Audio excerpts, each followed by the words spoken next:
भगवान पंडरीनाथ के परम वैष्णव भक्त हुए। चोखा मेला। आप अयोनिज थे। अयोनिज का मतलब होता है आपका जन्म माता पिता से नहीं हुआ था। वैसे तो चोखा मेला जी का ऐसा भाव बताया जाता है कि आप ज्यादा श्रेष्ठ जाति में आपका जन्म नहीं हुआ था। एक बात आपने कभी अनुभव की, कितने भी भक्त चरित्र सुन लो, भक्त चरित्रों में जाति की प्रधानता कभी नहीं होती। ये जाति बिरादरियों का ज्यादातर पॉलिटिशियन में ही इसका ज्यादातर भेद चलता है। हम लोगों में घोले जाने वाली ये बातें ज्यादातर ये राजकीय रूप से हमारे अंदर घोली जाती है। भक्ति भाव में कहां है बताइए मुझे। कितने नाम में गिना दूं ऐसे जिनको जाति के रूप में छोटा बताया गया और ठाकुर जी ने उनको हृदय से लगाया। उन्हीं के एक प्रमाण है चोखा मेला। श्री तुकाराम जी महाराज, वे भी ब्राह्मण नहीं थे, पर उनको सब वंदन करते थे। श्री नामदेव जी महाराज, केवल ब्राह्मण होना सर्वाधिक श्रेष्ठ का भाव नहीं होता है। आप किसी भी जाति में हो, ठाकुर जी के रहो। और एक बात हम कहें, ये जाति में जन्म लेना एक प्रकार का टास्क है। ठाकुर जी कह रहे हैं तो मैं सामर्थ हो तो अपने भक्ति भाव से अपनी इस जाति के बंधन को तोड़ के दिखा, अपनी इस जाति से ऊपर निकल के दिखा। आज हमारे भारत के एक राष्ट्रपति पूर्व रहे एपीजे अब्दुल कलाम थे मुस्लिम, पर क्या उनको साधुओं ने वंदन नहीं किया? क्या उनको संतों ने स्वीकार नहीं किया? शंकराचार्य भगवान ने भी उनको स्वीकार किया। सब संत महापुरुष ब्राह्मण सब उनको देखते तो हाथ जोड़ते थे, सब ने स्वीकार किया। क्यों? क्योंकि उन्होंने एक जाति से ऊपर उठ गए वे, इसलिए सबने स्वीकार किया। इसलिए भैया हमारी प्रार्थना है कि अपने मन से, अपने भाव से, अपने कर्म से, अपने स्वभाव से ऊपर उठिए। आपको कोई देखे तो देख करके आपके प्रति ये भाव यह है, निश्चित ब्राह्मण ही होगा, निश्चित वैष्णव ही होगा, निश्चित ऐसा ही होगा। चोखा मेला जी, आपके माता पिता नैष्ठिक ब्राह्मण थे। पंडरीनाथ भगवान का दर्शन करने के लिए जा रहे थे और दर्शन करने जाते समय कुछ आम साथ में ले जा रहे थे भगवान को अर्पित करने के लिए।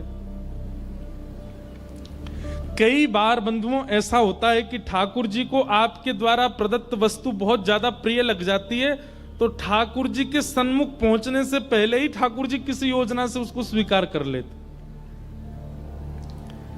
एक बार एक बालक आया मेरे पास वृंदावन, वो बोला महाराज जी मेरे साथ तो बहुत बुरा हो गया, रोने लगा। मैंने क्यों? बोले मैं जीवन में पहली बार बरसाना गया आज। मैंने कहा अच्छा, तो इसमें बुरा क्या हुआ? बोले मैं सोचा मैं श्री जी के लिए कुछ ले जाऊं, उनको बहन मानता हूं अपनी श्री राधा रानी को, तो मैं केला लेकर के गया। मैंने कहा अच्छा। मैं ऑटो में बैठ के गया था, पीछे बैठा था, भीड़ बहुत थी ऑटो में, पीछे लटक गया। एक जगह ब्रेकर आया तो ऑटो थोड़ा धीरा हुआ और इतने में ही बंदरों की टोली आई, सारे केले लेके भाग गई। महाराज जी पहली बार मैंने कुछ ले जाने का योजना बनाई और बंदर ले गए उसको। मैंने कि अरे बावड़े, बंदर नहीं लेके गए। श्री जी को वो इतने बढ़िया लग रहे थे कि श्री जी प्रतीक्षा नहीं कर पा रही थी कि तू बरसाना आवे, फिर सीढ़ी चढ़े, ऊपर जाके केला चढ़ावे, इसलिए पहले ही अपनी मंडली भेज दी, जाओ इससे हरण करके ले आओ, हमको लाके पवा दो। उसका मन इतना प्रसन्न हो गया, बोले सच में ऐसा ही हुआ? मैंने कि भैया सच में ऐसा ही भयो है, तो विश्वास मान ले मेरी बात को। श्री जी रहना पा रही, श्री जी बोली अब कब आवेगो, कब देगो मुझको, पहले ही आते छीन के ले आओ। कभी अगर ऐसा कुछ हो कि आपने कुछ विचार किया है ठाकुर जी के लिए लेके जाने के लिए और मार्ग में ही कोई किसी कारणवश वो वस्तु आपसे दूर हो जाए, तो समझ जाना ठाकुर जी रुके नहीं, ठाकुर जी से सहन हुआ नहीं, ठाकुर जी बीच में ही योजना बना करके ले लिया। इसका मतलब ये भी नहीं है कि कहीं खो जाए तो उसको ढूंढो ही नहीं। ठाकुर जी ले गए होंगे। प्रयास तो करना चाहिए, कोई सामग्री गाड़ी में खो गई या होटल में खो गई तो ढूंढो, ढूंढने पर भी ना मिले तो फिर उदास नहीं होना, फिर तो यही सोचना है कि पंडरीनाथ भगवान ने स्वीकार कर लिया। कितने ऐसे उदाहरण मैं आपको दे सकता हूं, उन्हीं में से एक है चोखो मेला का चरित्र। आपके माता पिता इतने भाव से आम लेकर के जा रहे थे ठाकुर जी को अर्पित करने के लिए, ठाकुर जी के मुंह में पानी आ गया। ठाकुर जी को फल से, ठाकुर जी को व्यंजन से रुचि नहीं होती, ठाकुर जी को व्यंजन लाने वाले के भाव से रुचि होती है। जैसे हमारा भाव कैसा है, हमारे सब्जी देख करके, मिठाई देख करके मुंह में पानी आता है। ठाकुर जी व्यंजन से मुंह में पानी नहीं आता, व्यंजन लाने वाला, बनाने वाला किस भाव से, उससे ठाकुर जी प्रसन्न होते। आप दुनिया भर के मिर्च मसाले बढ़िया करके खिचड़ी बनाओ, ठाकुर जी नहीं आते। पर कर्मा भाई वो बिना नहाए धोए बनाती है, और कभी कभी खिचड़ी चलाने के लिए अपने दांतुन के पिछले भाग से ही चला देती है, दांतुन करते करते, और बिना नहाए धोए पात्र में लेकर के ठाकुर जी के आगे धर देती है। श्री जगन्नाथ जी दौड़े दौड़े आते हैं उसकी खिचड़ी पाने। क्यों? व्यंजन की दृष्टि से, व्यवहारिक दृष्टि से और मेरी आपकी दृष्टि से वो खिचड़ी पाने योग्य नहीं है, पर बनाने वाली का भाव इतना श्रेष्ठ है कि ठाकुर जी जगन्नाथपुरी से दौड़ के आते थे खिचड़ी पाने। तो एक बात याद रखिएगा, आप यदि ये सोचते हैं कि श्री पंडरीनाथ भगवान को विशिष्ट व्यंजन दिया जाए, विशिष्ट व्यंजन उनको प्रिय नहीं है, देने वाले का स्वभाव कितना विशिष्ट है, तो फिर वस्तु चाहे कितनी भी सामान्य हो ठाकुर जी को प्रिय लगती है। भैया सबरी के चरित्र में क्या हुआ? सबरी ठाकुर जी के लिए बेर लेके बैठी है, तो उसके मन में आया कि मैं ठाकुर जी को खट्टे बेर नहीं खिला सकती, तो पहले चख के देखती है, मीठा होता है तो ठाकुर जी को देती है, खट्टा होता है तो फेंक देती है। अब ठाकुर जी झूठा नहीं पाते, लेकिन सबरी का भाव इतना प्रिय है, सबरी के प्रेम इतने प्रिय हैं कि ठाकुर जी उसको पाने लगे। एक चरित्र ऐसा आता है कि ठाकुर जी पाते थे, सबरी इतने में दूसरा बेर चख करके देती थी, ठाकुर जी के हाथ में ऑलरेडी एक होता था, तो ठाकुर जी उसको लेके पीछे खड़े लक्ष्मण जी को देते, लो लक्ष्मण जी पाओ। लक्ष्मण जी बेर लेके कहते झूठा है, मैं कैसे खाऊं? तो राम जी तो बैठे हैं बेचारे, और उनसे तो दूर फेंक देते, तो ऐसे मुंह चलाते, हाँ खा रहे हैं। लेकिन राम जी जानते थे, बोले लक्ष्मण खा नहीं रहा, फेंकता जा रहा है दूर। जब लक्ष्मण जी को शक्ति लगी और श्री हनुमान जी महाराज संजीवनी बूटी लेकर के आए, पूरा पर्वत लेकर के आए, वैद्यों ने संजीवनी निकाल करके जैसी लक्ष्मण जी को प्रदान की, लक्ष्मण जी जीवित हो गए। तो जब वापस लौट करके अयोध्या गए, तो लक्ष्मण जी ने राम जी से कहा, भैया आपकी आज्ञा हो तो ये संजीवनी पर्वत जो है लंका में आया है हिमालय से, जिससे हमारे प्राण रक्षा हुई, इसको अयोध्या ले चलें। वे क्यों? बोले इसमें बढ़िया बढ़िया संजीवनी बूटी है, कभी किसी को पीड़ा होगी दे दिया करेंगे। तब राम जी बोले, इन संजीवनी बूटियों से केवल तुम्हारी प्राण रक्षा हो सकती थी और किसी की नहीं होगी। लक्ष्मण जी बोले क्यों? ये तो संजीवनी बूटी है। बोले संजीवनी बूटी कैसे निर्मित हुई? बोले कैसे हुई? बोले सबरी जो झूठे बेर कर करके देती जा रही थी और तुम खा के नहीं फेंकते जा रहे थे, वही संजीवनी बूटी बने। उस सबरी के झूठे उच्छिष्ट बेर ही संजीवनी बूटी बने, और उनसे ही तुम्हारी प्राण रक्षा हुई है। इससे तुम्हारी ही प्राण रक्षा होती और किसी की नहीं होती। भाई राम रावण युद्ध में तो लंका में इतने सारे राक्षस भी मारे गए, स्वयं रावण भी मारा गया, संजीवनी पर्वत तो वहीं था, लाके बूटी कोई दे देता उनको, बच जाते वे लोग भी। पर नहीं, केवल लक्ष्मण की प्राण रक्षा हुई, क्योंकि वो सबरी के उच्छिष्ट बेर, उसके मुख में अमृत है, प्रेम का अमृत, भाव का अमृत, भक्ति का अमृत, उससे बचे हो तुम। तब लक्ष्मण जी बोले, मैं भाव समझ नहीं पाया सबरी का।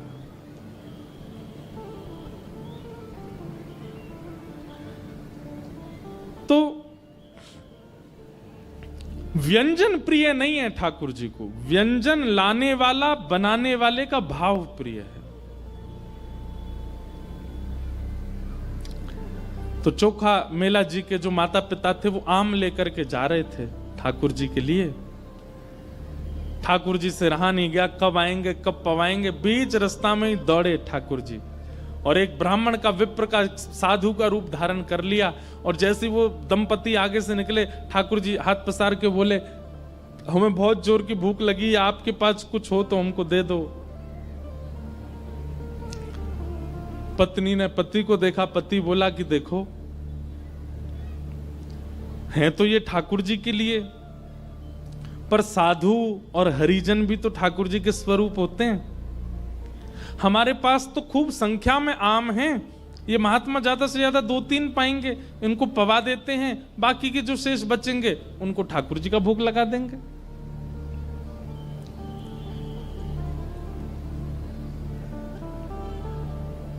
वैसे ये नियम नहीं है।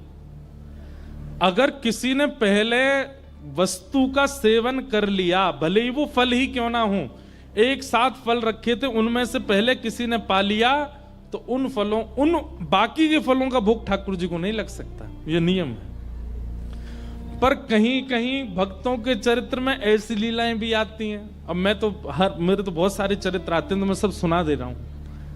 हमारे ब्रज में हुए श्री गोविंद दास। कौन? गोविंद दास ठाकुर जी के सखा थे, ठाकुर जी उनके साथ खेलते थे।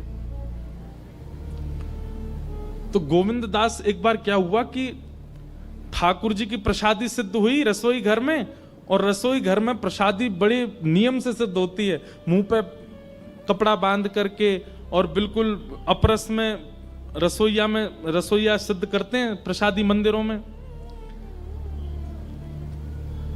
मुंह पे कपड़ा क्यों बांधते हैं? कि कहीं प्रसाद की सुगंधी अगर हमको आ गई, तो कहीं सुगंधी से हमारी जीभ में पानी आ गया तो ठाकुर जी भोग नहीं लगाएंगे।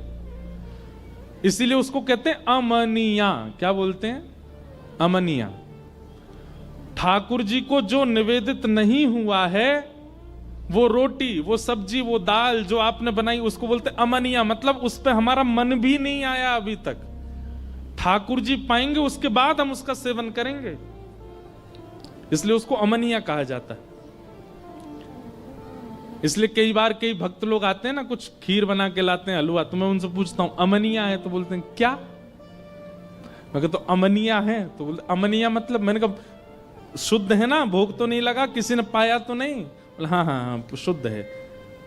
अमनिया का मतलब जिसपे आपका मन, खुद का भी मन ना आया हो अभी तक, जिसकी सुगंधी आपको नहीं पता हो, जिसकी सुगंधी, जिसका स्वरूप आपको अभी नहीं भाया हो, केवल ठाकुर जी को भोग लगे, उसको अमनिया कहते हैं। अब इसमें कई पद्धतियां हैं अलग अलग संप्रदायों की। कई मंदिरों में चखिया होते हैं। चखिया कैसे होते हैं? वो भोजन पहले चख लेते हैं, ठाकुर जी के लायक है कि नहीं, फिर ठाकुर जी को भोग लगता है। कई मंदिरों में ऐसा नहीं होता। तो रसोईया प्रसादी लेकर के जा रहे थे, तो बीच रास्ता में गोविंद दास बैठे थे, रसोई और मंदिर के बीच में। तो गोविंद दास बोले, ए रसोईया बाबा, एक काम करो, थाली यहीं धर दूं, मैं पालूं पहले। रसोईया को बड़ा गुस्सा आया, बोले ठाकुर जी को भोग लगा नहीं है, ठाकुर जी को निवेदित हुआ नहीं, और तुम कैसे कह रहे हो कि हमको दे दो, ठाकुर जी को भोग लगेगा पहले? बोले अरे नहीं नहीं नहीं, ठाकुर जी को बाद में लग जाएगा, पहले मुंह पवाओ। तो रसोईया ने थाली ले जा करके रख दी रसोई घर में, और दौड़ करके गोसाई श्री विठलनाथ जी, जो श्रीनाथ जी के प्रमुख सेवक थे, उनसे जाकर के शिकायत कर दी। बोले गोविंद दास के ऊधम दिन प्रतिदिन बढ़ते जा रहे हैं। बोले आज क्या हो गया? बोले मैं भोग लेके जा रहा था ठाकुर जी के लिए, और ये गोविंद दास बीच रास्ता में ही कह रहे हैं मुझे पहले पवा दो, और जिद कर रहे हैं, बोले ठाकुर जी बाद में पाएंगे, पहले मैं पाऊंगा। गोसाई जी बोले ये तो गलत है, ठाकुर जी की प्रसादी पहले कैसे पालेगा, बुला के लाओ उसको। तो गोविंद दास सामने आए। गोसाई जी बोले, हे गोविंदा, तुम क्या कर रहे थे आज? ठाकुर जी का भोग लगा नहीं, तुम पहले ही मांगने लगे प्रसाद। तो गोविंद दास के नेत्र बंद हो गए, सजल हो गए। बोले जय जय जी, आपको लाला ठाकुर जी जो है, कहा है ना, जे तो भोग पाते ही और अपनी लकुटी उठामे, छड़ी उठामे, बंसी उठामे, गैया चरावे वन में चले जाएं। और फिर ये जब चले जाएं, भोग के बाद आरती होवे, आरती के बाद मंदिर बंद होते, तब ये चले जाते हैं। उसके बाद हम लोगों को प्रसाद मिलता है। हम प्रसाद पावे में रहे में तब तक ये वन में चले जाएं। अब मैं प्रसाद पाके जब वन में जाऊं तो ये ढूंढते नहीं मिले, फिर मुझे पूरा दिना निकल जाए, मैं खूब ढूंढूं, वन में ना मिले, वृक्षन पे ना मिले, यमुना जी पे ना मिले, सब जगह ढूंढ आऊं। और इतने में ही संध्या के घंटे घड़ियाल बज जाएं, ठाकुर जी के उत्थापन की आरती होने लगे। ब्रजभाषा समझ आ रही है? हमारे ब्रज में एक रीति है कि 12 साढ़े 12 बजे सारे मंदिर बंद हो जाते हैं और फिर शाम को 4:30 5 बजे खुलते हैं। मैंने कितनी बार कथा में कहा है, ठाकुर जी सोते नहीं है, ठाकुर जी गैया चराने गए हैं वन में, इसलिए मंदिर बंद होते हैं। बिहारी जी, राधा रमन जी, राधा वल्लभ जी, सारे मंदिर बंद होते हैं दोपहर में। क्यों? ठाकुर जी गैया चरावे गए हैं। तो गोविंद दास बोले आप भोग पधराओ, भोग पधरावे के बाद फिर आरती करो, आरती के बाद फिर कपाट बंद करो, ये तो चले जाएं गैया चरावे, और फिर वाके बाद हमें मिले प्रसादी। और प्रसादी में इतने सारे भक्ता में कि धीमे धीमे पूड़िया में, धीमे धीमे सब्जियां, इतनो विलंब है जाए कि ठाकुर जी फिर हम ढूंढवे जामे तो जंगल में ढूंढते नहीं मिले। या हमारे मैं कह रहा हूं, मुंह पहले ही पवाए दो ताकि मेरा पेट भर जाए तो मैं लाला के संग जंगल चलो जाऊंगो गैया चरावे। ये सुनकर के गुसाई जी के नेत्र सजल हो गए कि भाई इस कलिकाल में आज भी गोविंद दास को ठाकुर जी का अनुभव होता है। ये ठाकुर जी के साथ के तब से उन्होंने नियम बना दिया, वो जब तक गोविंद दास है इसको पहले ही पवा दिया करो ताकि ठाकुर जी के संग गैया चराने जा सके। ऐसे कुछ भक्तों के लिए ठाकुर जी ने ये अधिकार दिया क्योंकि उनका भक्ति भाव, उनका प्रेम भाव सख्य की स्थिति में, ठाकुर जी को वो सखा मानते हैं। गोविंद दास जी का अगर आप चरित्र सुनोगे तो कई विषयों पर आपको विश्वास ही नहीं होगा। एक प्रसंग सुनाऊं, हो सकता है कई लोगों के मन में ये आ जाए ये कैसे हो जाएगा, पर ये है। गोविंद दास एक दिन सुबह सुबह जंगल में शौच के लिए गए थे। शौच समझ रहे हैं ना? तब बाथरूम तो होते नहीं थे, जंगलों में ही जाते थे लोग। सुबह सुबह शौच के लिए गए तो गोविंद दास को इतना प्रिय मानते थे ठाकुर जी, सखा मानते थे अपना। हमारे श्रीनाथ जी को पता चली गोविंदा जंगल गए हो, ठाकुर जी भी पहुंच गए। अब यहां गोविंद दास निवृत्त हो रहे हैं जंगल में और ठाकुर जी ने देख लिया, अच्छा मां बैठो है। सो ठाकुर जी बेर तोड़ तोड़ के लाए और पीछे से ऐसे मारने लगे उन्होंने। और गोविंद दास ने देखी कायरो है, तो देखे ठाकुर जी तो बेर मार रहे हैं। अब इस बात पर कौन विश्वास करेगा, पर ये लीला है, ठाकुर जी करते थे गोविंद दास के साथ।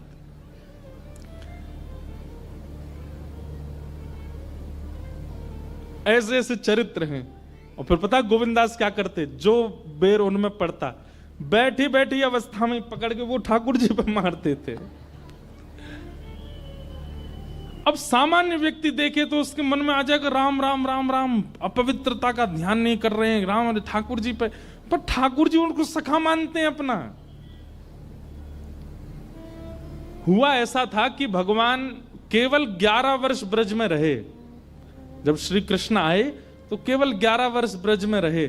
ठाकुर जी की लीला करने का अभी और मन था, ऊधम करने का अभी और मन था, ठाकुर जी वो ऊधम कर ही नहीं पाए। इसलिए ठाकुर जी कलिकाल में दोबारा श्रीनाथ जी के रूप में प्रकट हुए और फिर प्रकट होकर सूरदास, कुम्मनदास, गोविंद दास, छीत स्वामी और इन सब अष्ट सखाओं के साथ ठाकुर जी ने फिर दोबारा से वही सब क्रीड़ाएं की। उसमें से श्रीदामा का जो रूप, जो ठाकुर जी के मित्र श्रीदामा हैं, वही कलयुग में गोविंद दास बन के आए। तो ठाकुर जी को लज्जा नहीं होती थी। एक लीला ऐसी आती कि एक दिन ठाकुर जी गोविंद दास के ऊपर चढ़ गए और बोले अब घोड़ा बन जा, मुझको शेर करा। तो गोविंद दास ऐसे चल के उनको घोड़ा बन के घूम रहे थे। इतने में गोविंद दास रुक गए। ठाकुर जी बोले का भयो, जय जय ने उतर जाओ। बोले काय को? मोकू नेक लघु शंका लगी है नेक में चलो जाऊं। ठाकुर जी बोले बावड़े, कोई घोड़ सवारी करे और घोड़ा को लघु शंका लगे तो घोड़ा बाते बोले कि उतर जाओ, मैं लघु शंका जाऊंगो। गोविंदास बोले ना ना वो तो ना बोले। बोले वो कहा करे? बोले सवारी बैठी रहे वो तो वैसे ही कर ले। बोले तू भी वैसे ही कर।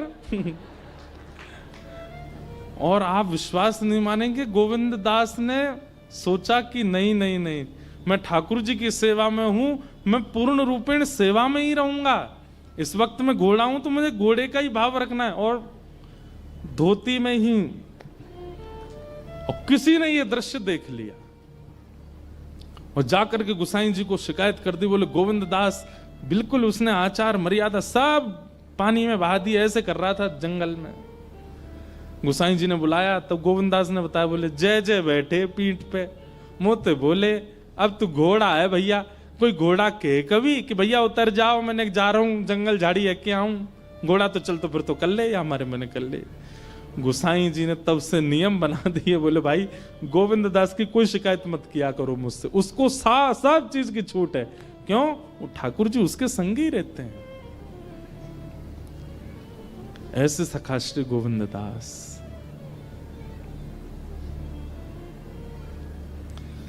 सुना रहे थे चोखो मेला जी का चरित्र, आ गए गोविंदास जी। गोविंदास जी का एक पद गा देते हैं। बहुत सुंदर सुंदर पद हैं श्री गोविंद दास।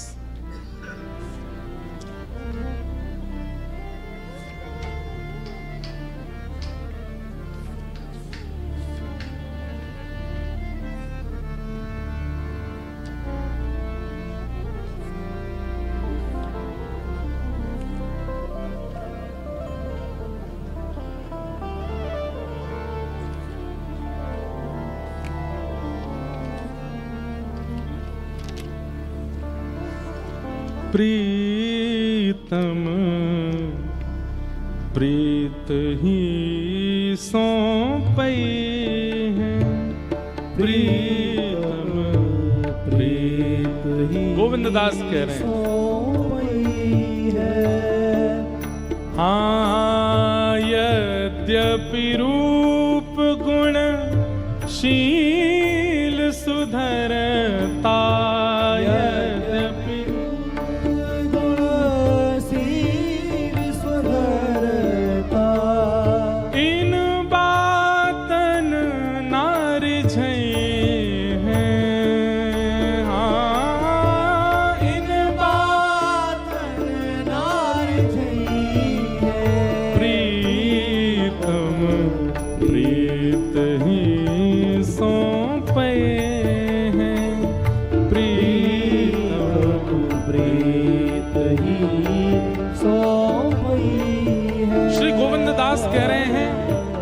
भले ही आप रूपवान हो, शीलवान हो, गुणवान हो, इनसे ठाकुर जी को नहीं पाओगे। ठाकुर जी को पाने के लिए तो चित्त में प्रेम होना चाहिए, चित्त में सख्य भाव होना चाहिए, ठाकुर जी के प्रति कोई संबंध होगा तो ही ठाकुर जी मिलेंगे, नहीं तो नहीं मिल सकते। भले ही तुम कुछ भी कर लो जीवन में।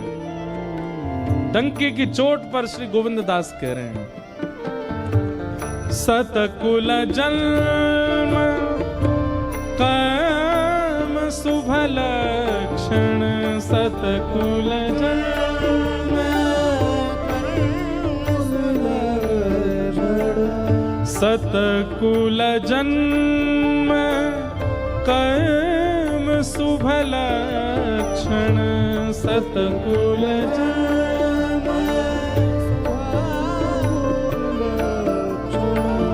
वेद पुराण पढ़े,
प्राप्त करा सकता। मोहन प्रेम बिना नहीं मिलता, चाहे कोटि कर लो उपाय। ऐसे श्री गोविंद दास।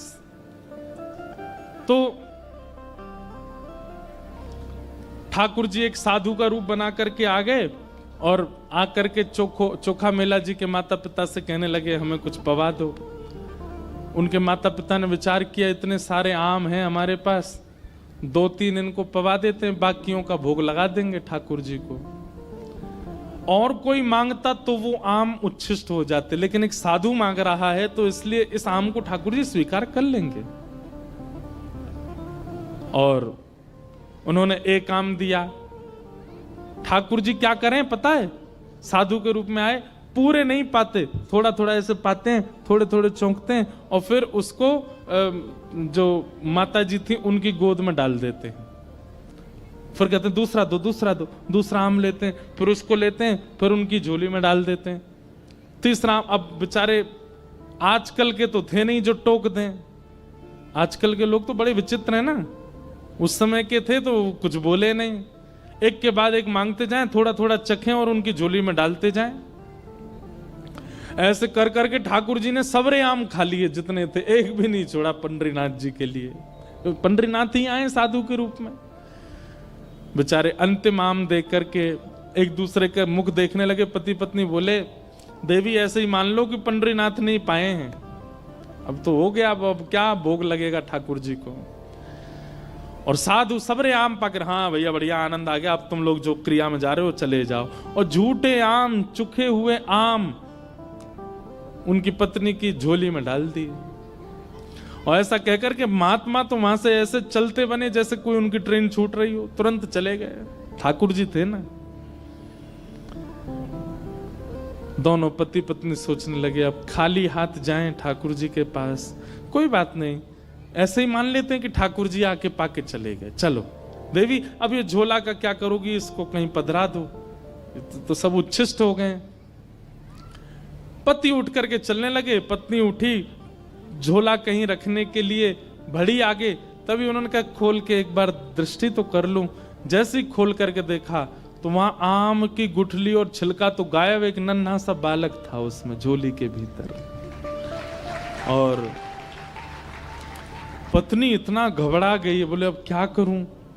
पति दूर निकल गए थे, बोले पता नहीं ये बालक कहां से आया, ये कैसे आया, क्या हुआ। समझ गई कि ये निश्चित ही श्री ठाकुर जी ने कृपा करके दिया है। और उस बालक को वहीं नदी के तट पर छोड़ करके और प्रणाम करके वहां से चली गई। क्यों समाज को क्या बताऊंगी कहां से आया ये बालक। सब लोगों की तो दृष्टि होती है ना, परिवार के घर के सब लोग देखते हैं भाई, 9 महीना पहले ही सबको खबर चल जाती है, फिर सबको पता होता है कौन सा महीना चल रहा है, क्या हो रहा है क्या नहीं हो रहा। रिश्तेदारों का काम क्या है, यही तो करते रहते हैं वो। अब ये इनकी पत्नी सोची किसी ने सुना नहीं आज तक कि मैं गर्भवती थी, ना मेरा 9 महीने का कोई समय ऐसा निकला, अचानक बालक लेके जाऊं तो कहीं जीवन पर्यंत मुझे भी सुनना पड़ेगा, इस बालक को भी पता नहीं कोई स्वीकार अस्वीकार कर दे, इसलिए वहीं छोड़ के चली गई। क्योंकि ठाकुर जी ने आम को चोखा और उनकी पत्नी की गोद में मेला मतलब दे दिया, इसीलिए उस बालक का नाम पड़ा चोखा मेला। तभी एक सामान्य परिवार के दंपति वहीं नदी के तट पर आए हुए थे, उनके कोई संतान नहीं थी। स्नान करके ठाकुर जी से नित्य कहते थे कि एक हमें बालक की प्राप्ति हो जाए जो ठाकुर जी का परम भक्त हो। तभी उन्होंने देखा कि एक बालक की रोने की आवाज आई, दौड़ करके जाके देखे तो नन्हा सा बालक वो वहां था। मानो पंडरीनाथ भगवान ने ही कृपा करके अपना। अब ये अयोनिज का मतलब क्या होता है, ये माता पिता से जन्मे नहीं है, ये ठाकुर जी से प्रकट हुए हैं। ऐसे कई भक्त हुए हैं जिनका जन्म नहीं हुआ, जो ठाकुर जी की कृपा से ही आए हैं। हमारे श्री हनुमान जी महाराज वे भी अयोनिज हैं, ठाकुर जी की कृपा से ही पधारे हैं। तो ऐसे भक्त हुए श्री चोखा मेला। आप धीरे धीरे बड़े हुए, बचपन से ही श्री पंडरीनाथ विठल भगवान के प्रति आपका खूब प्रेम भाव था। कभी कहीं कथा होती, कोई संत दिख जाते, महापुरुष दिखते, तो आप जाकर के दूर से बैठ कर के उनका प्रवचन भजन सुनते थे।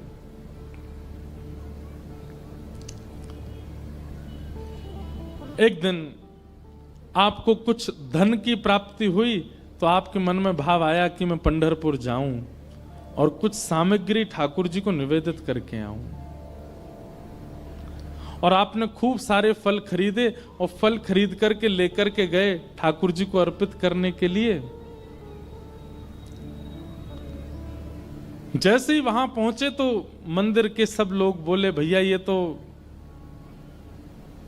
दर्शन तो कर सकते हो, अधिकार है सबको, पर तुम्हारे हाथ का चढ़ाया हुआ भोग ठाकुर जी लगाएंगे? जानते हो तुम कौन हो, कैसी बिरादरी से आते हो, कैसे कुल में जन्मे हो, चलो निकलो यहां से। चोखा मेला जी ने थोड़ा कह दिया होगा, भैया ठाकुर जी ये सब थोड़ी देखते हैं, ठाकुर जी तो भाव देखते हैं। तो फिर लोगों ने थोड़ा सा हाथ भी उनको लगा दिया, थोड़ी सी मारपीट भी कर दी। बेचारे बाहर खड़े खड़े रोते रहे, जय हो विठोबा, अमीरों के ठाकुर हो आप, तो बड़ों के ठाकुर हो, हमारे हाथ की क्यों स्वीकार करोगे। रोते बिलखते चोखा मेला जी वापस चले गए। ठाकुर जी पीड़ा नहीं देख पाते अपने वैष्णव भक्त की। पर मैं एक बात कहता हूं कथा में,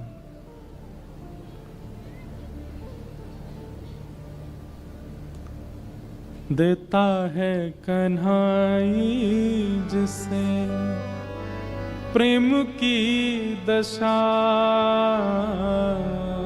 देता है कन्हाई जिसे प्रेम की दशा। सब विधि उसकी लेता है परीक्षा, हो सब विधि उसकी लेता है परीक्षा। कभी निकट बुलाए, कभी निकट बुलाए, कभी दूरियां बढ़ाए, कभी दूरियां बढ़ाए। छलिया हाथ नहीं आए, छलिया हाथ नहीं आए, हमें श्याम ना मिला, हमें श्याम ना मिला, हमें श्याम ना मिला, हमें श्याम ना। भैया आप जाते हैं और आपको अति सहज में श्री पंडरीनाथ भगवान मिल जाते हैं।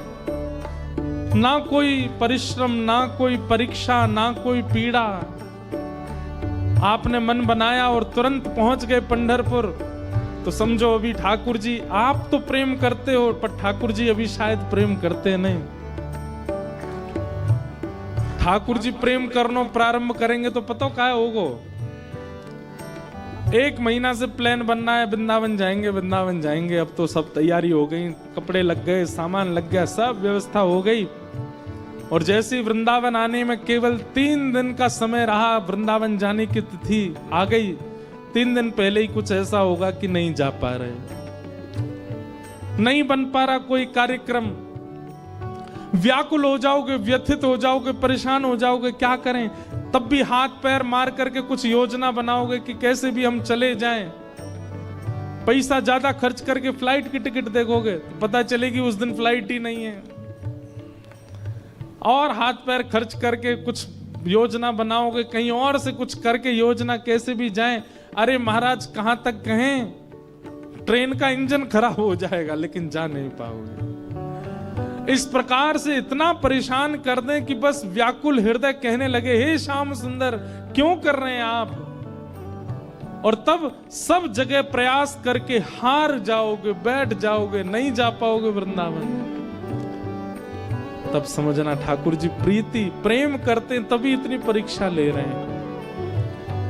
सहजता में मन बनाया और पहुंच गए अपने गुरु घर, पहुंच गए वृंदावन, पहुंच गए पंढरपुर और बड़े आराम से दर्शन करके तुरंत लौट भी आए। तो समझना आप एक तरफा प्रेम में हो, आप करते हो, ठाकुर जी नहीं करते। ठाकुर जी करेंगे तो इतनी सहजता से दर्शन देंगे नहीं, बहुत छेड़ेंगे आपको रास्ते में, और तब मुख से यही निकलेगा, हे सुन राधिका दुलारी, राधिका दुलारी, तेरे द्वार का भिखारी, तेरे द्वार का भिखारी, तेरे श्याम का पुजारी, एक पीड़ा है हमारी, हमें श्याम ना मिला, हमें श्याम ना मिला, हमें श्याम ना मिला, हमें श्याम ना मिला। बोल वृषभानु दुलारी की।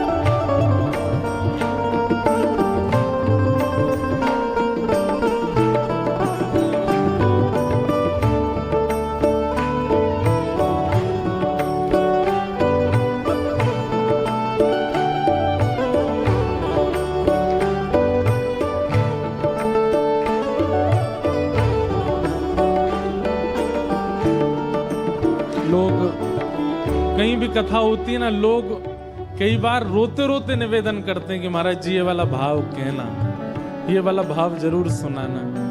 पर ये भाव सुनते हैं तो इस भाव के जो शब्द हैं ना उनको भी समझिए। देता है कन्हई जिसे प्रेम की दशा, सब विधि उसकी लेता है परीक्षा। कभी दूरियां बढ़ाए कभी निकट बुलाए, छलिया हाथ नहीं आए। ये पंक्ति मुझे बहुत प्रिय है। अपना जहां जिसे कहे सब कोई, अपना जहां जिसे कहे सब कोई, अपना जहां जिसे कहे सब कोई, अपना जहां जिसे कहे सब कोई, उसके लिए मैं दिन रात रोई, उसके लिए मैं दिन रात रोई। नेह दुनिया से तोड़ा, नेह दुनिया से तोड़ा, नाता सांवरे से जोड़ा, सांवरे से जोड़ा, उसने ऐसा मुख मोड़ा, मुझे कहीं का न छोड़ा। हमें श्याम ना मिला, हमें श्याम ना मिला, हमें श्याम ना मिला, हमें श्याम ना मिला। हे सुने राधिका दुलारी, सुन राधिका दुलारी, तेरे द्वार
चोखा मेला सामने खड़े हैं और सब उन्हें भगा रहे हैं वहां से।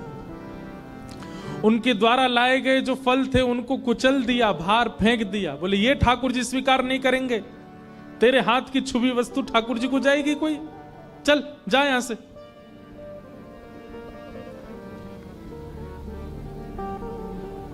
चोखा मेला रोते रोते चले गए, भोजन नहीं किया आज पूरे दिन। शरीर में कई घाव हो गए थे चोखा मेला जी के, और सोचने लगे हे पंडरीनाथ, आप केवल श्रेष्ठ जाति वालों के ही हो, आप केवल धनवानों के ही हो, हमारे नहीं हो। मन में कई प्रकार की भावनाएं उत्पन्न होने लगी। ठाकुर जी व्याकुल हो गए और अर्धरात्रि का समय चोखा मेला अपने घर के बाहर पेड़ के नीचे बैठे थे। इतने में कस्तूरी की बढ़िया सुगंधी आने लगी, छम छम आवाज आने लगी और सुंदर तेज पुंज जैसा दूर से दिखाई देने लगा। चोखा मेला बोले ये कैसा अद्भुत दृश्य दिख रहा है। और तभी देखते हैं कि महाराज सिर पर सुंदर मुकुट विराजमान, कानों में मकराकृत कुंडल, अपने कमर पर हाथ धारण किए हुए चलते हुए, बढ़िया ललित त्रिभंगी चाल से चलते हुए साक्षात श्री विठ्ठल भगवान पंडरीनाथ चोखा मेला के सामने आ रहे हैं।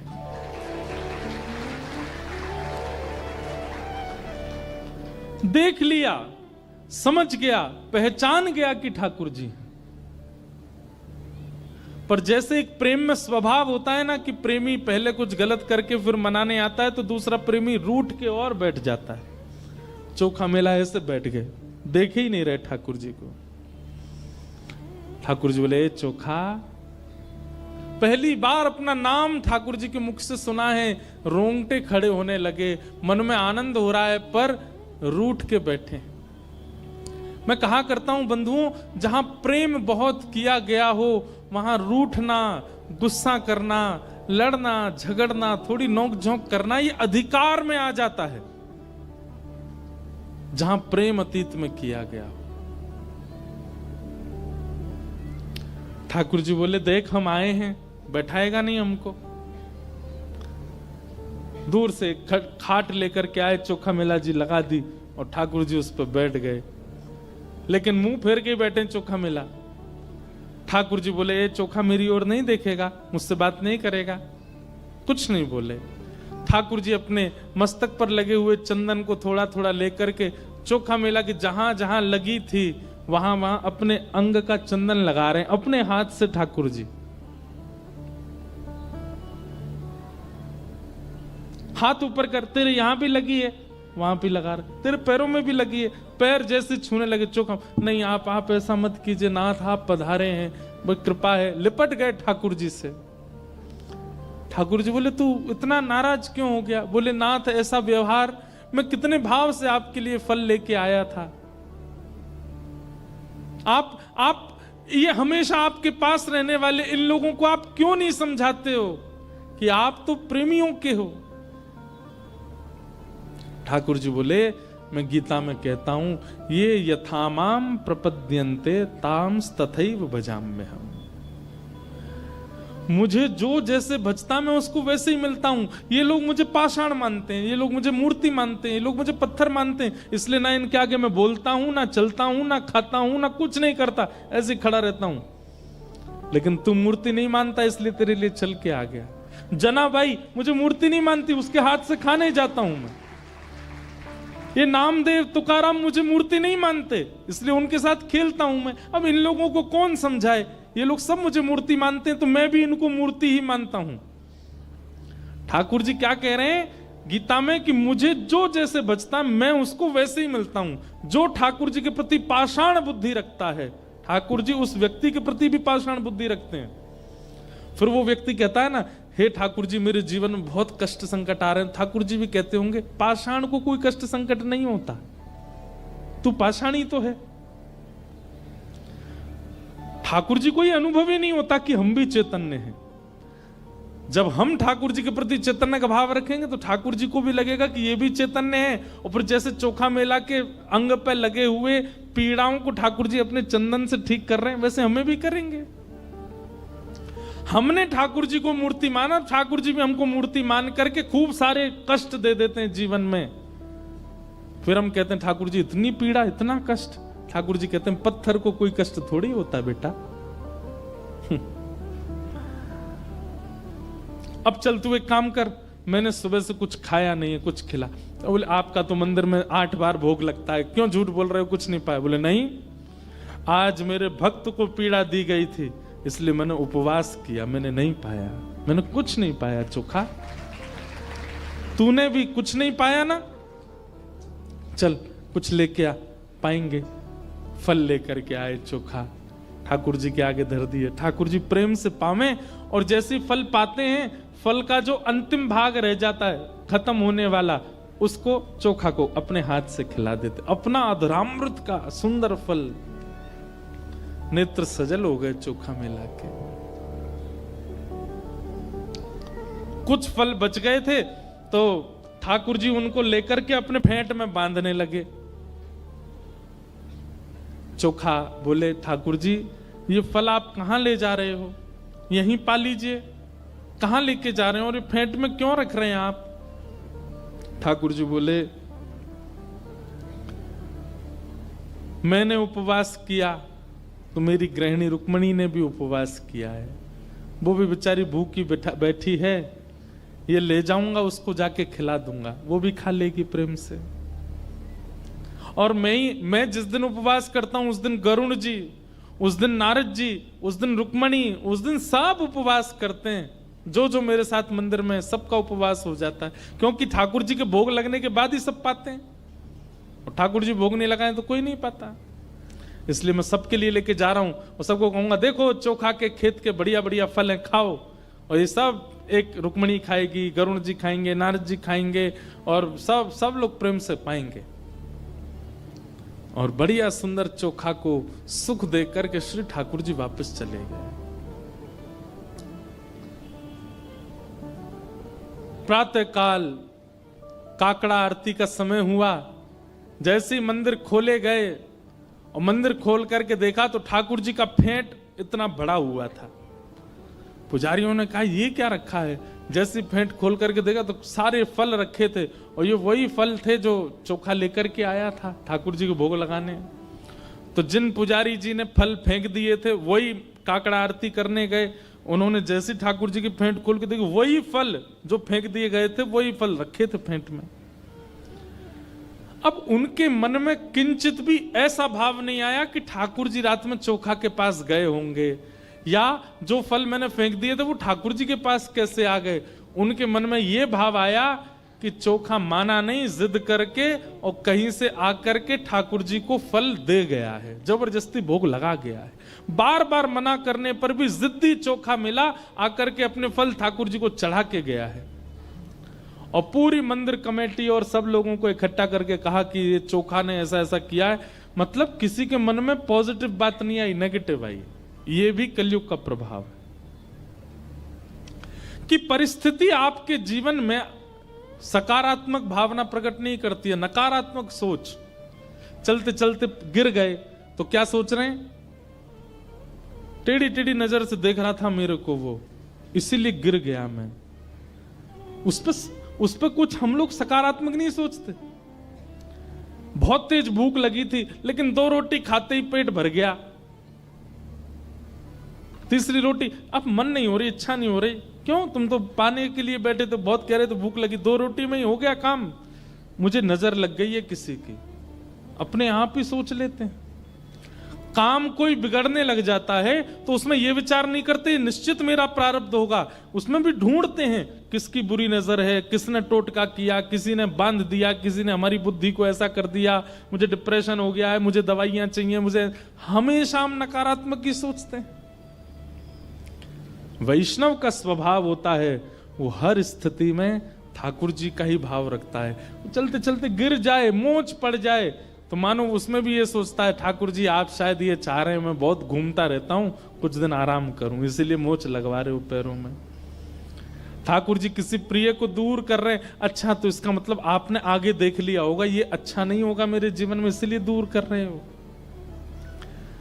ठाकुर जी कमाई कम कर रहे हो, शायद आप चाहते हैं कि मैं बहुत खा रहा हूं, बहुत आनंद कर रहा हूं, थोड़ा मैं तप करूं, इसीलिए ऐसा कर रहे हो। इस प्रकार की भावना आती है अगर वैष्णव हो, और वैष्णव नहीं होता तो वो उल्टा ही सोचता है हर चीज में। सबने सोचा चोखा मेला आकर के जबरदस्ती ठाकुर जी को फल दे गया है और मूर्ति स्पर्श करके गया, जबकि उसको मना किया था। कल तो बेचारे को मंदिर में पीट दिया, आज सब उसके गांव गए और गांव में जाकर के घर से निकाल करके पीटा कि तू कैसे आया मंदिर में और तूने कहां से चाबी बनवाई, तू ताला खोल के भीतर गया, ठाकुर जी पर फल चढ़ा करके आया, तूने स्पर्श किया उनका। चोखा मेला बोल रहा नहीं, ऐसा नहीं है, ऐसी कोई बात नहीं है। अरे देख, इसके अंग पर ठाकुर जी के श्री मस्तक का चंदन भी लगा हुआ है, निश्चित ये गया है, प्रमाण दे रहा है।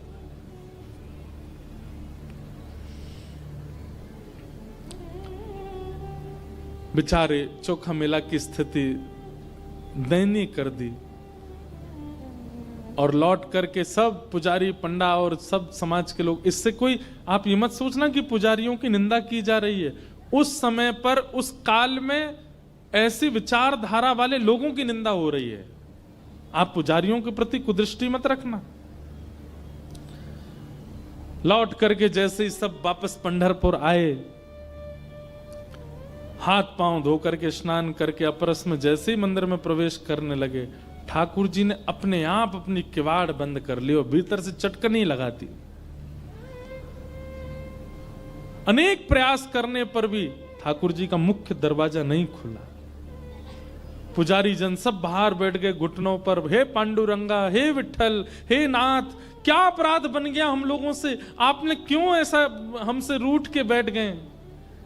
भीतर से ठाकुर जी के स्वर सुनाई दिया और उस स्वर में करुणता थी। ठाकुर जी मानो जैसे रो रहे हो। बोले तुम सब मेरे दर्शन के अधिकारी नहीं हो। अरे बेचारा मेरा भक्त चोखा मेला आया और आकर के फल लेकर के आया, तुमने यहां फेंक दिए, तो मुझे दया आ गई, मैं रात्रि उसके घर गया, उसके शरीर पर घाव देख करके अपना चंदन लगाया, उसके घर के उसके खेत के उपजाए हुए फल खाकर के आया, रुक्मणी जी के लिए लेकर के आया, फेंट में बंधे देख करके तुम्हारे मन में किंचित भाव नहीं आया कि इतनी सुरक्षा में मंदिर में कैसे आ जाएगा चोखा मेला। मैं गया था उसके पास और तुम लोगों ने उसको इतनी पीड़ा दे करके आए हो। तुम लोग मेरे दर्शन के अधिकारी नहीं हो।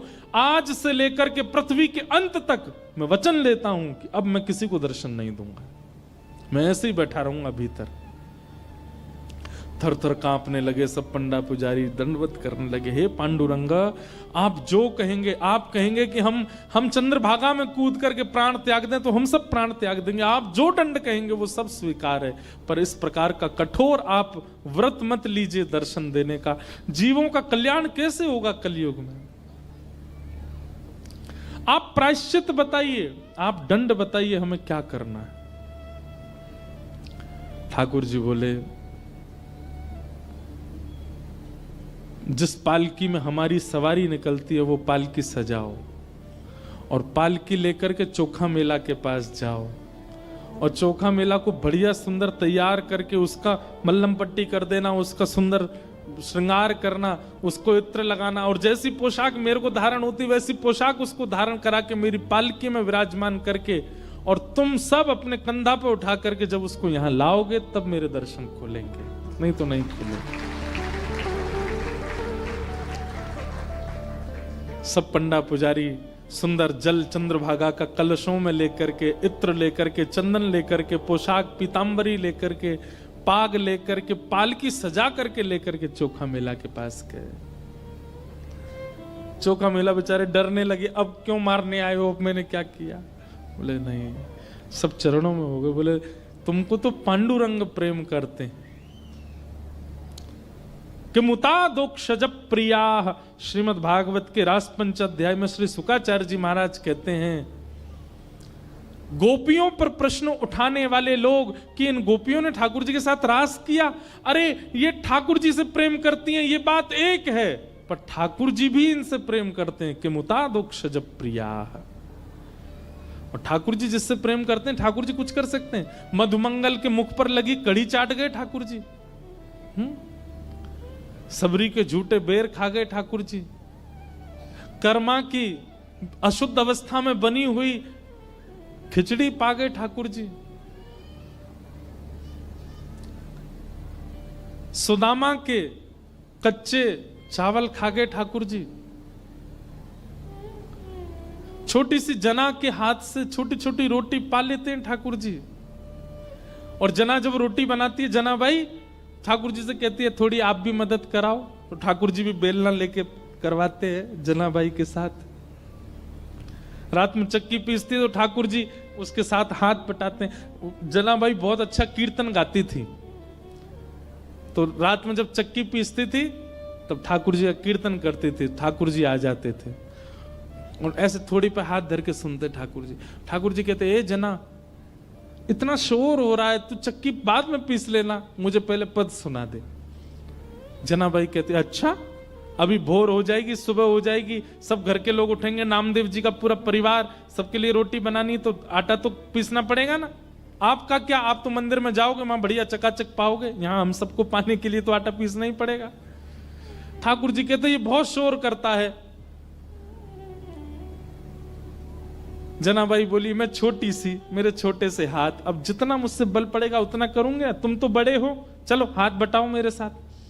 और एक हाथ जना का और उसके ऊपर दूसरा हाथ पंडरीनाथ लगाते हो, फिर दोनों चक्की पीसते। और चक्की पीस करके जल्दी से जल्दी जब गेहूं पिस जाते, फिर जना से कहते अब सुना। और सामने बैठ करके पंडरीनाथ सुनते जनाबाई को। कितना प्रेम है ठाकुर जी के चित्त में। कोई प्रेम प्रदान करने वाला चाहिए। हम लोग प्रेम को छोड़ के बाकी सब देते हैं ठाकुर जी को। सोना ले, चांदी ले, जवाहरात ले, रुपया ले, फूल माला ले, प्रसाद ले, और इन सब के बाद हमारे आर्त भी ले, हमारे संकट भी ले, ये सब लो। कोई प्रेम देता है ठाकुर जी को? आज तक की तारीख में कभी पंढरपुर जाकर के आपने ठाकुर जी के प्रणाम करके ऐसा कहा ठाकुर जी आप कब से खड़े हो, थकते नहीं हो आप, आपके पैरों में पीड़ा नहीं होती? कभी कभी कहा ऐसा? अरे मैं 50-100 लोगों से मिल लेता हूं ना दिन में, इतना थकान सी लगने लगती है। ठाकुर जी तो लाखों लोगों को दर्शन देते हैं। जब तक अंतिम दोहरी का व्यक्ति दर्शन नहीं कर जाता, पंडरीनाथ भगवान खड़े रहते हैं। कभी आपने जाकर के ये इच्छा प्रकट की कि हे पांडुरंग आप थक गए होंगे? जनाबाई करती थी। एकादशी का कीर्तन चल रहा है और श्री नामदेव जी उछल उछल के कीर्तन कर रहे थे। नामदेव जी के कीर्तन में रोज ठाकुर जी आते थे, किसी को नहीं दिखते थे, जनाबाई को दिखते थे। आज एकादशी है और एकादशी पर कितनी भीड़ होती है पंढरपुर में। जनाबाई नामदेव जी से जाके कह रही है आज ज्यादा कीर्तन मत करना। क्यों? सुबह से खड़े हैं मंदिर में, थक गए हैं बहुत। आज लाखों लोगों ने दर्शन किया, इतनी थकान में फिर यहां आकर के आपका कीर्तन सुन के पांडुरंगा नाचेंगे, उनके पांव में पीड़ा हो जाएगी। आप ज्यादा तेज कीर्तन मत करना। ऐसी भावना हमारे चित्त में आई है कभी?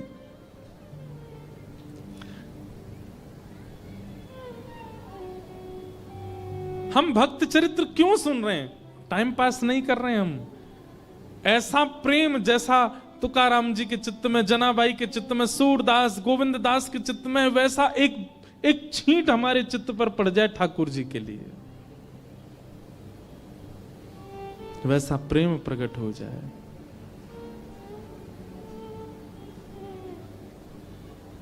प्रेम की पीड़ा मीरा जाने या जाने वो राधा। हे प्रेम की पीड़ा मीरा जाने या जाने श्री राधा, श्री राधा, श्री राधा।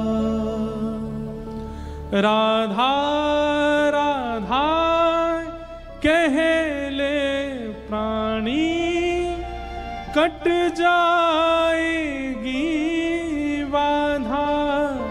हो प्रेम की पीड़ा मीरा जाने या जाने श्री राधा, श्री राधा, श्री राधा। प्रेम अमर है, प्रेम अजर है, गंगा जल की धारा, प्रेम अमर है, प्रेम अजर है, गंगा जल की धारा। जब मैं बहुत छोटा था तो स्कूल जाता था, स्कूल से आता था तो पूज्य रमेश भाई ओझा जी की कथा सुनता था और वे इस पद को गाते थे और पूरे दिन यही पद ही सुनता रहता था बाल्यकाल में। मैंने आज तक कथा में बहुत एक आध बार ही गाया होगा या आज मन में आ रहा है। बहुत सुंदर भाव।